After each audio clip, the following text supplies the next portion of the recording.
Il devient le 22e président de l'Assemblée nationale à l'issue d'une élection sans surprise à la majorité absolue.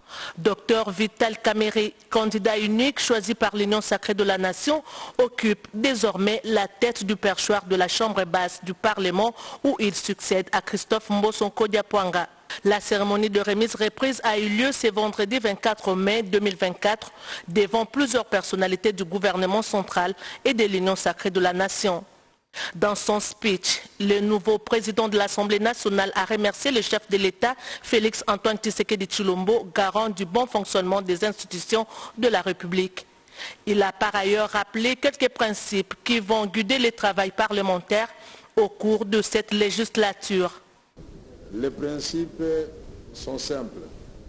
La loyauté vis-à-vis de la nation, la transparence dans le travail que nous allons faire, la collaboration étroite entre nous, l'efficacité dans le traitement des dossiers, le respect de l'heure. Le secrétaire général de l'Assemblée nationale, Jean Ngouvoulou Koji, a supervisé la cérémonie des remises reprises de tous les autres membres du bureau. 15 ans après, l'honorable Vital Kamerhe tient de nouveau les marteaux de commande de la Chambre basse du Parlement. Plusieurs défis attendent les nouveaux bureaux, notamment l'amélioration du social des Congolais et l'accompagnement du président de la République, Félix Antoine Tshisekedi Tshilombo, dans la réussite des 6 priorités du quinquennat.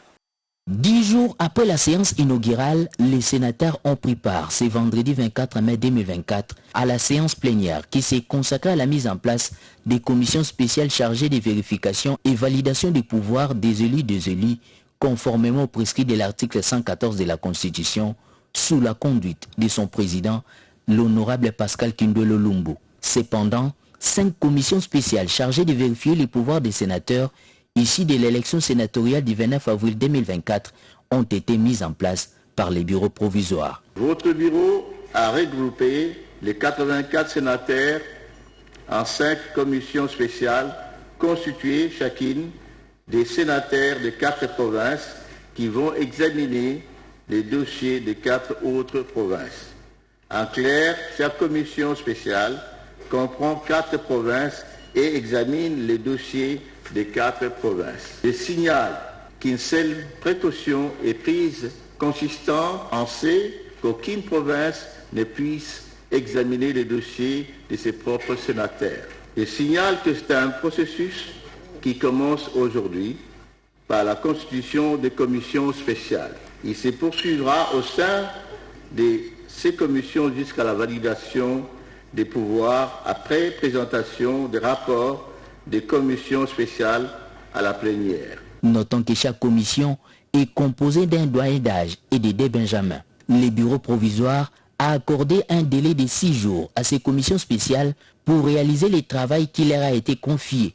Par ailleurs, le président de la Chambre haute a accordé une audience aux caucus des sénateurs du Congo central venus lui présenter leur civilité depuis qu'il a la tête du bureau provisoire. Nous avons échangé entre père et enfant et nous sommes heureux de voir que nous avons notre patriarche qui fait notre fierté et que nous, en tant que caucus du Congo central, sommes disposés à travailler pour le bien-être de notre province et de sa population en général.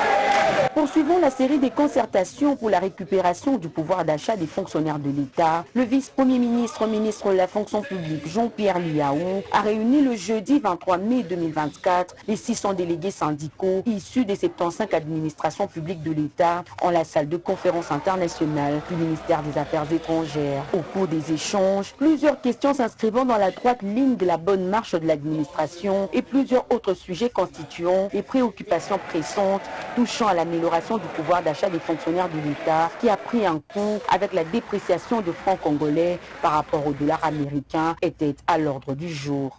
Oui, une nouvelle politique salariale verra les jours en République démocratique du Congo qui va permettre à ce que, c'est ça le souhait du président de la République, avoir une grille barémique générale partant du plus haut gradé de la République jusqu'au dernier.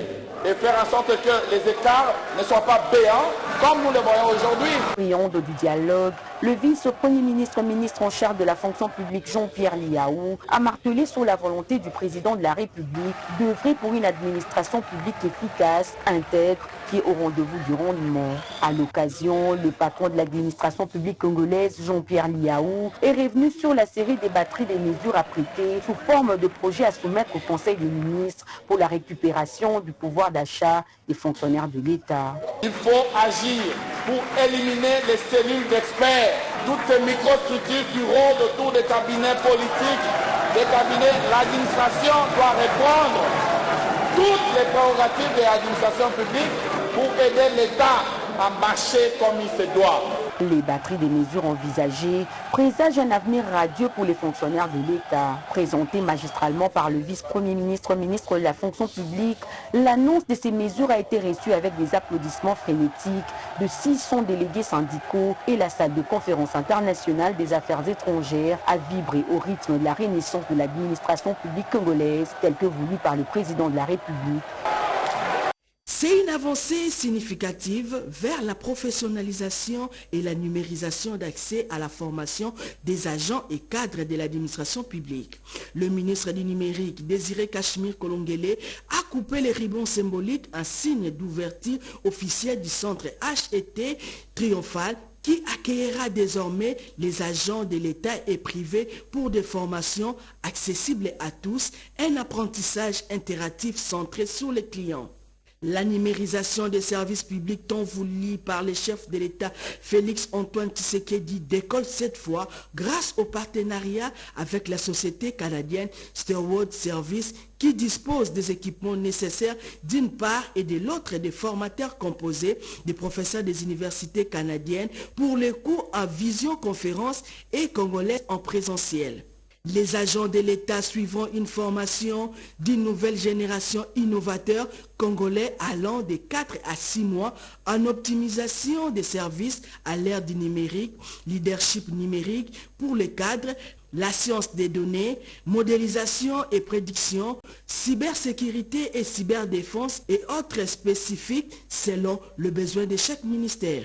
Dans son mot, le ministre du numérique a décrit clairement les mobiles du chef de l'État à tenir sur la numérisation des services publics qui aujourd'hui justifie cette cérémonie et il a rassuré les agents que ces formations sont gratuites pour les agents car tout sera pris en charge par l'État congolais.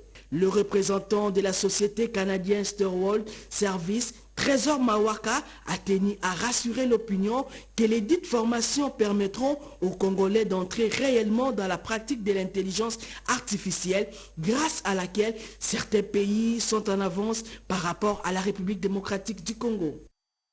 Le Tanganyika, le Congo central et le Kasaï central ont constitué les provinces pilotes pour l'évaluation objective et standardisée des grandes composantes du système d'administration fiscale. 3 experts internationaux ont été recrutés préalablement pour une formation de mise à niveau au COREF sur l'outil TADAT. Cet outil TADAT, qui en fait, c'est un outil d'analyse pour améliorer la gestion de tout ce qui est lié aux finances publiques.